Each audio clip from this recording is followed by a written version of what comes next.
Señor Guillermo Solís, presidente de la República de Costa Rica y presidente pro tempore saliente de la Comunidad de Estados Latinoamericanos y del Caribe, queridas jefas y jefes de Estado y de Gobierno de los países miembros de la CELAC, ministras y ministros de Relaciones Exteriores de los países miembros de la CELAC, señoras y señores representantes de organismos internacionales, invitadas e invitados especiales, señoras y señores miembros de las delegaciones oficiales, queridos colaboradores de la Cancillería costarricense, personal de seguridad, personal de apoyo, muchísimas gracias por su trabajo excelente, lleno de éxito.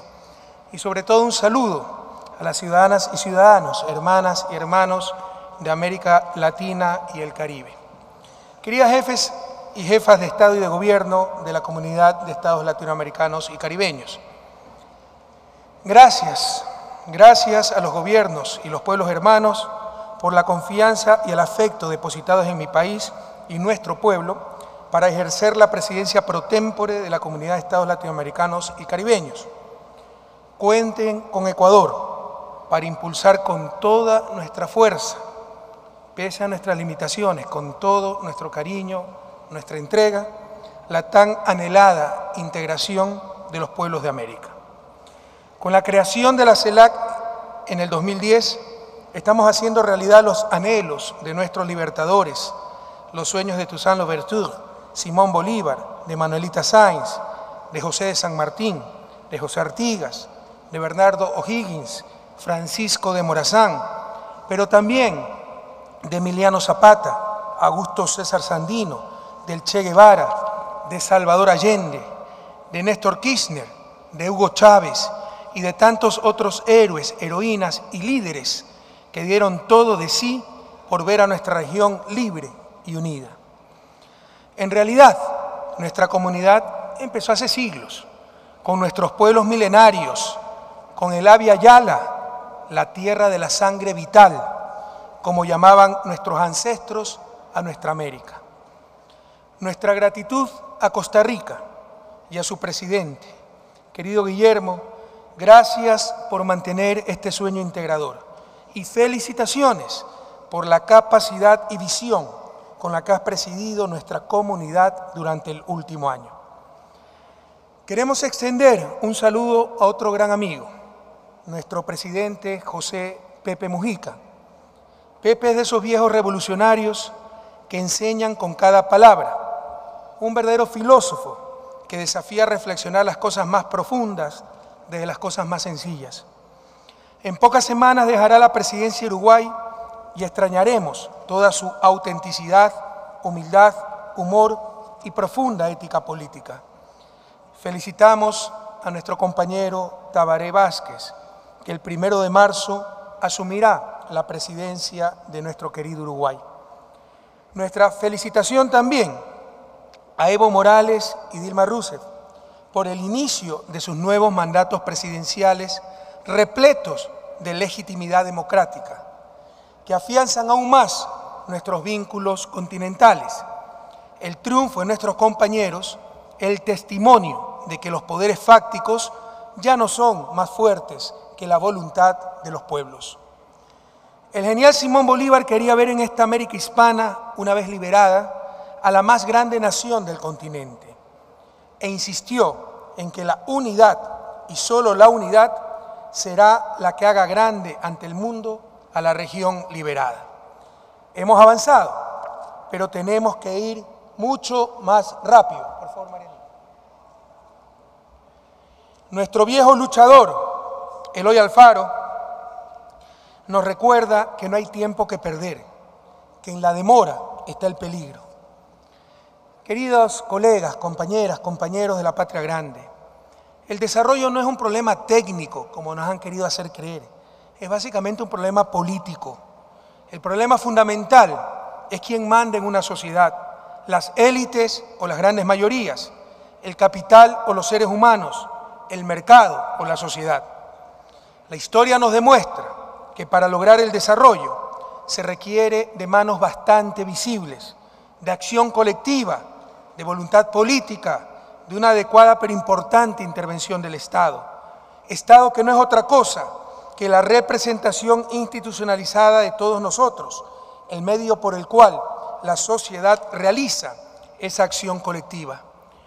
Nuestros pueblos esperan de nosotros manos visibles y acciones concretas, soluciones específicas a sus problemas e ilusiones movilizadoras con horizontes claros. Para que el espíritu integrador de nuestros países se fortalezca, nuestros pueblos tienen que palpar los beneficios de la integración. Queremos proponer a ustedes que, más allá del Plan de Acción 2015 que acabamos de aprobar, no solo esta presidencia, no solo este año, sino como bloque en el mediano plazo, CELAC trabaje en los próximos años en 5 grandes ejes, los cuales están plasmados en la carta entregada a ustedes y firmada por el presidente Solís y quien les habla. Esos ejes serían: reducir la pobreza extrema y las desigualdades, educación, ciencia, tecnología e innovación, medio ambiente y cambio climático, financiamiento para el desarrollo, infraestructura y conectividad, y desarrollar y potenciar nuestro rol como bloque.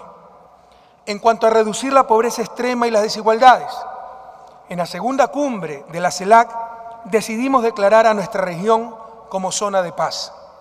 A menudo creemos que la paz es ausencia de guerra, cuando debe ser sobre todo presencia de justicia, presencia de dignidad, presencia de libertad, de buen vivir, del summa causai de nuestros pueblos andinos. Sin embargo, todavía tenemos 68 millones de latinoamericanos y caribeños en la miseria. ¿De qué libertad hablamos? ¿De qué paz hablamos? La insultante opulencia de unos pocos en nuestra región, al lado de la más intolerable pobreza, son balas cotidianas en contra de la dignidad humana. La erradicación de la pobreza es un imperativo moral para nuestra región y para el planeta entero, porque, como decía el día de ayer, por primera vez en la historia de la humanidad, dicha pobreza no es por falta de recursos, sino fruto de la inequidad, y esta a su vez consecuencia de perversas relaciones de poder, donde pocos tienen todo y muchos no tienen nada. Nuestra propuesta es que asumamos el compromiso desde la CELAC de erradicar la pobreza extrema, la miseria en la región en los próximos 5 años. En cuanto a educación, ciencia, tecnología e innovación, una de las más graves asimetrías que aún permanece en nuestra región se refleja en los distintos niveles de acceso a la educación.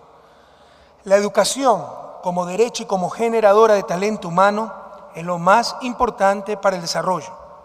Pretendemos que todas las niñas y niños de nuestra región puedan terminar al menos un ciclo completo de enseñanza básica de 10 años. Los países hegemónicos han hecho del conocimiento el motor de su desarrollo. En contraste, nuestra región no le ha apostado decididamente a la generación de conocimiento, de ciencia, tecnología e innovación. Actualmente, nuestra región invierte el 0.78% del Producto Interno Bruto en investigación y desarrollo. Debemos duplicar esta inversión en los próximos 5 años, llevándola al menos al 1.5% del PIB hasta el año 2020. Actualmente no hay ninguna universidad latinoamericana o caribeña entre las 100 mejores del mundo, lo decíamos también el día de ayer. En los próximos años debemos tener al menos 12 universidades de la región entre las 200 mejores del planeta. Para ello, debemos elevar el presupuesto en educación superior al menos al 1.7% del PIB regional en el siguiente quinquenio. Recientes investigaciones han demostrado de forma contundente que lo único que garantiza la equidad no es la entelequia del mercado, ni la intervención del Estado per se, sino la difusión de conocimientos y capacidades, es decir, el conocimiento como bien público de libre y masivo acceso, y la inversión en talento humano no solamente nos harán más prósperos, sino también nos harán más justos. Además, con la impresionante generación de conocimiento a nivel mundial, los países que no produzcamos conocimiento seremos cada día más ignorantes en términos relativos y más dependientes de lo que producen otros. Es decir, la generación de conocimiento también nos hará más libres. En cuanto a medio ambiente y cambio climático, la CELAC debe asumir una posición común y firme en la lucha en contra del cambio climático. Debemos alzar nuestras voces para demandar el compromiso de los contaminadores globales para reducir sus emisiones. Todos somos vulnerables, pero varios países miembros de nuestra comunidad, en particular nuestros hermanos caribeños, podrían enfrentar verdaderas catástrofes como consecuencia del cambio climático. Tenemos la solvencia moral para elevar nuestra voz. Los países de esta comunidad somos los principales generadores mundiales de bienes ambientales que otros consumen gratuitamente. Y se cree algunas veces que la generación de bienes ambientales no tiene costo. La realidad es que esa generación puede ser muy costosa, no en cuanto a costos directos, sino en lo que los economistas llamamos el costo de oportunidad, y este es el costo relevante.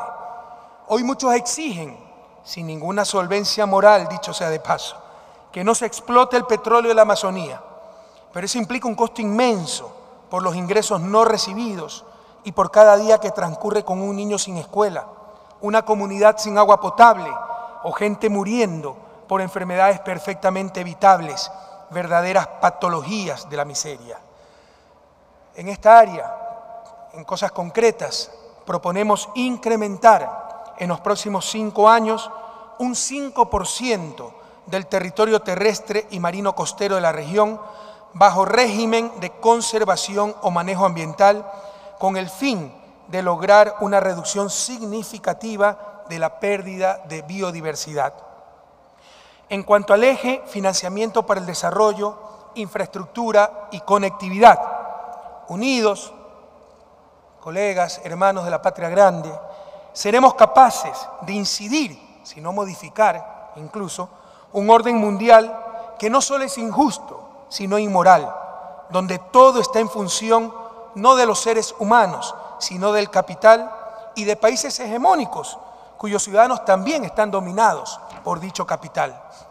Por ejemplo, juntos podemos crear nuestra propia arquitectura financiera regional para que nuestro ahorro se quede en la región y no vaya a financiar a los países más ricos, como cuando nuestros bancos centrales, frecuentemente autónomos y sin controles democráticos, envían centenas de miles de millones de nuestras reservas al exterior, no solo financiando, sino también transfiriendo riqueza a los países más ricos, al recibir por esas reservas paupérrimos rendimientos, mientras que nos prestan nuestro mismo dinero a tasas 10 veces superiores.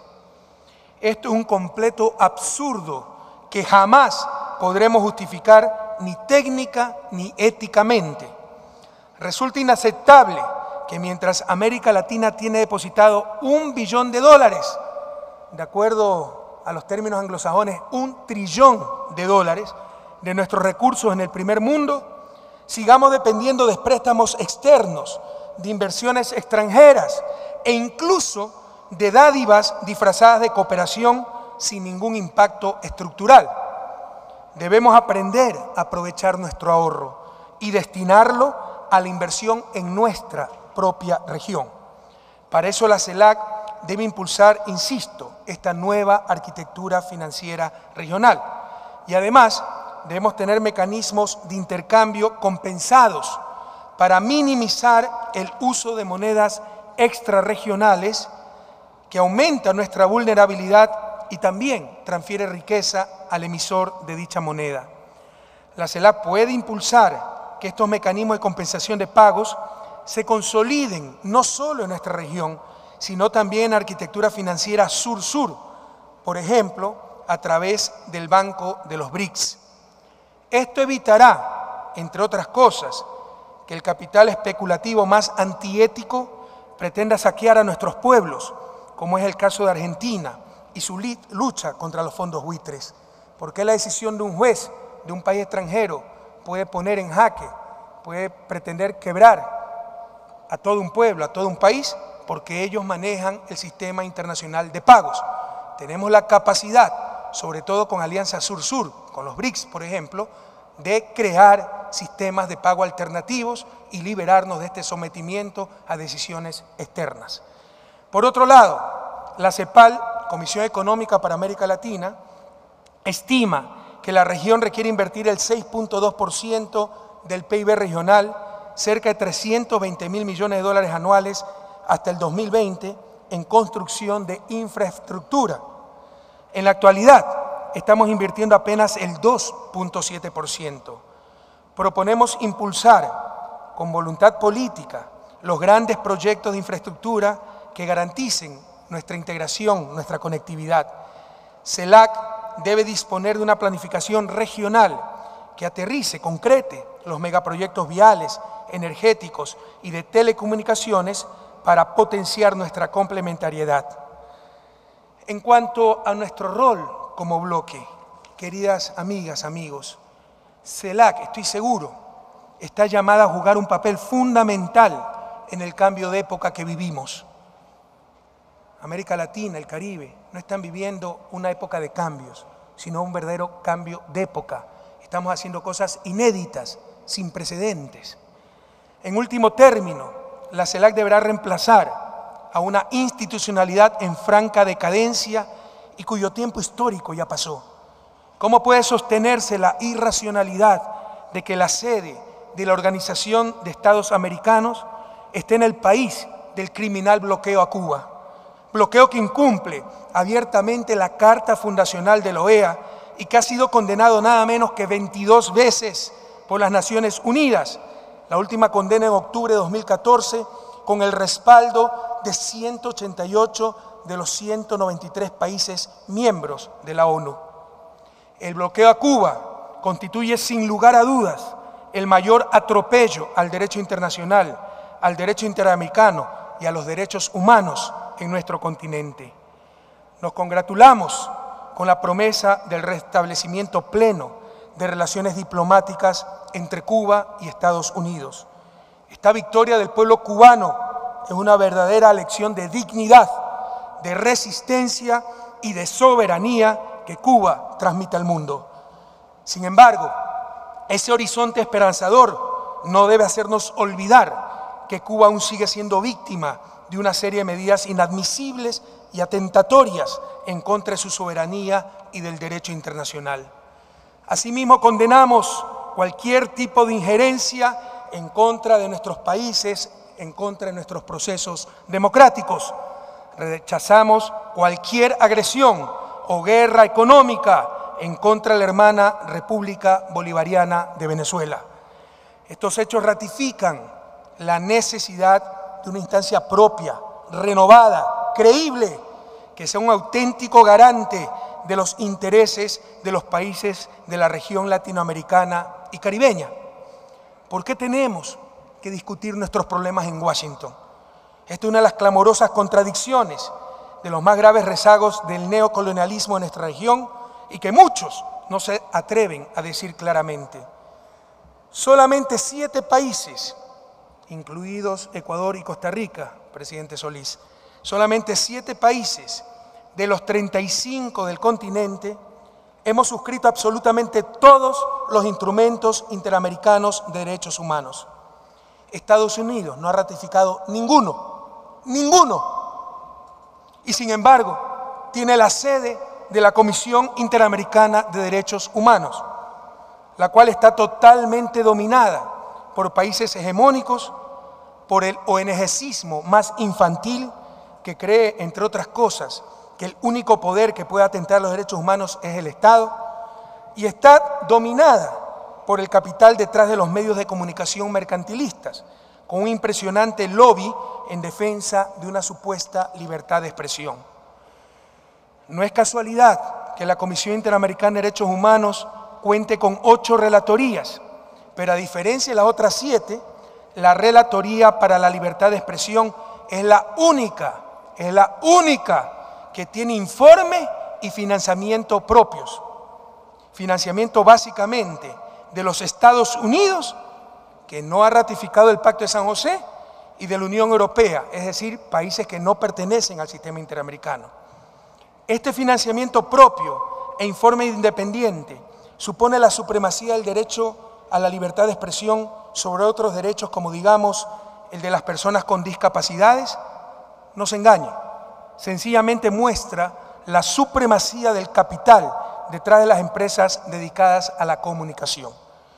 Además, como les decía, la comisión, además de la relatoría, es financiada casi en su totalidad por Estados Unidos, que no ha ratificado el Pacto de San José, sustento del sistema, y por estados observadores, entre comillas, extrarregionales, que no son parte de América. Es decir, hablemos claro, pagan para controlar a otros. Todo esto solo tiene un nombre: neocolonialismo, y debería ser intolerable en la América Latina y el Caribe del siglo XXI. Cabría preguntarse también, ¿para qué sirve la OEA si ni siquiera se pronuncia sobre problemas tan cruciales como el de las Islas Malvinas, colonia británica al frente de las costas latinoamericanas y a más de 11.000 kilómetros de Londres? En los últimos años, 4 países, Venezuela, Nicaragua, Bolivia y Ecuador, hemos denunciado el Tratado Interamericano de Asistencia Recíproca, TIAR, un texto que solo sirvió para justificar las intervenciones militares norteamericanas en Guatemala en 1954, en Cuba en 1962, en Panamá en 1964 o en República Dominicana en 1965 y 1966. Pero no sirvió para evitar, como supuestamente era su fin, agresiones extrarregionales, como en el caso de Malvinas en 1982. En ese caso se destrozó por completo el tan celebrado TIAR. Son anacronismos que aún arrastramos y que ameritan ser discutidos en el seno de esta comunidad. La CELAC debe jugar un rol protagónico en acompañar el proceso de descolonización en la región latinoamericana y caribeña. En general, la CELAC debe ser el actor de referencia en la resolución de conflictos o herencias de larga data que atañen a los países de la región. En este sentido, quiero aplaudir la propuesta nicaragüense y venezolana de integrar a Puerto Rico a la comunidad de estados latinoamericanos y caribeños, como muestra de que América es un territorio libre de colonialismo. La CELAC también debe prestar su apoyo incondicional al histórico proceso de paz en Colombia. El presidente Juan Manuel Santos ya no se encuentra entre nosotros, tuvo que regresar a Colombia. Se encuentra su canciller, María Ángela Holguín, querida amiga. Presidente Juan Manuel Santos, María Ángela, pueblo colombiano, reciban todo el apoyo de la presidencia pro tempore de la CELAC, y creo que hablo en nombre de todos los países miembros, de todos los pueblos de nuestra comunidad, reciban todo nuestro apoyo en su valiente búsqueda de una paz definitiva para nuestra querida y hermana Colombia.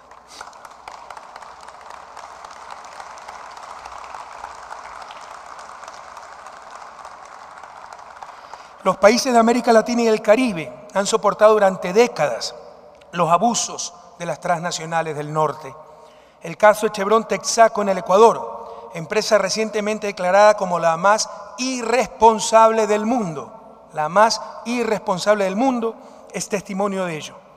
Los tratados bilaterales de inversión nos imponen entregar nuestra soberanía a tribunales de arbitraje en el norte.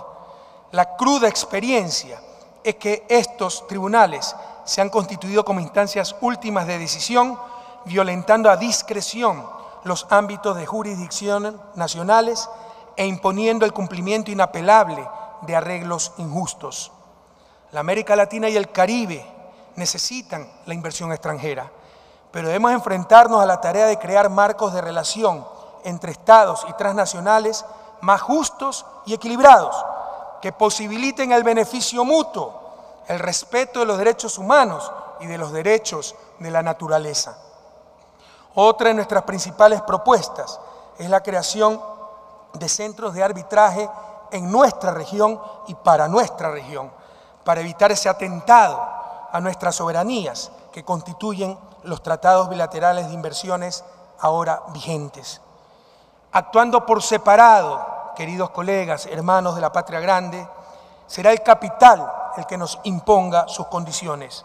Juntos seremos nosotros los que impongamos las condiciones al capital en función del bienestar de nuestros pueblos.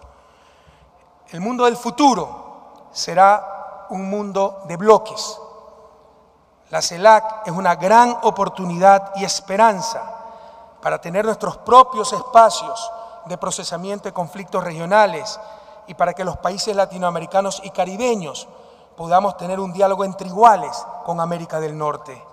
Debemos como bloque también buscar y mantener las relaciones con socios claves extrarregionales.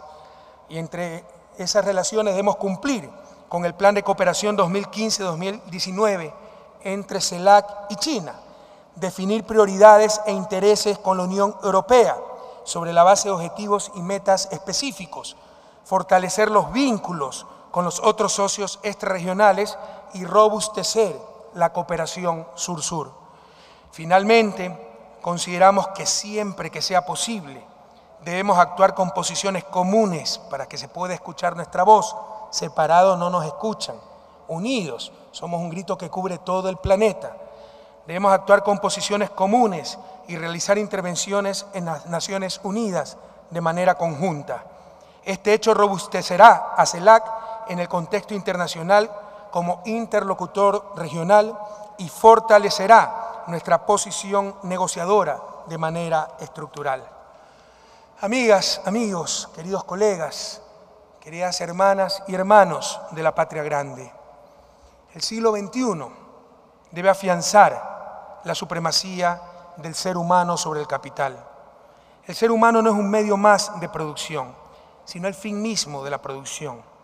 Lo sucedió en Grecia, donde el pueblo griego ha sido víctima del austericidio, entre comillas, es un neologismo, no lo van a saber traducir, perpetrado por los gestores de la crisis, nos recuerda la forma dogmática con que fueron aplicadas las recetas neoliberales hace 30 años en nuestra América. Saludamos la expresión democrática del pueblo griego, que después de tanto sufrimiento ha decidido, como nosotros lo hicimos frente a la deuda ilegítima y inmoral, tomar el destino en sus propias manos.